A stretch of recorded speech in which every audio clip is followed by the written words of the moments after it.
Okay.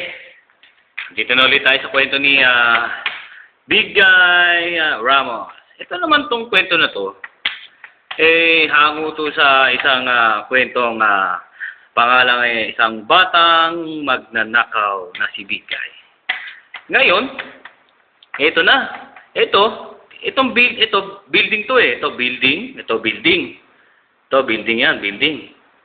Ngayon, ito yung gold. Siyempre, building, may gold yun, bangko. Parang bangko yan Parang bangko. Ngayon, ito, gusto niyang kunin tong ginto na to. Palakad-lakad siya ngayon sa bangko. Palakad-lakad siya. Siyempre, para alam niyo na, para walang makakita sa kanya, lakad-lakad. Ngayon, hinantay niya yung gabi. Ngayon, lakad-lakad siya ng konti para, makapansin. Merap na, baka may makapansin sa kanya.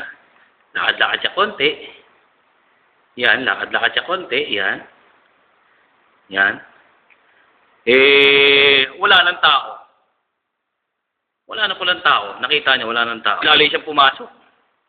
Dali-dali siya pumasok sa loob. May nakita na sa kanya. Mali lang nung mga nakita sa kanya, madurugas na si Bigay. Wala na. Nakatakbo na siya. Dala niya na yung ginto. Wala na madurugas nga Okay ba, tol? So, you folks,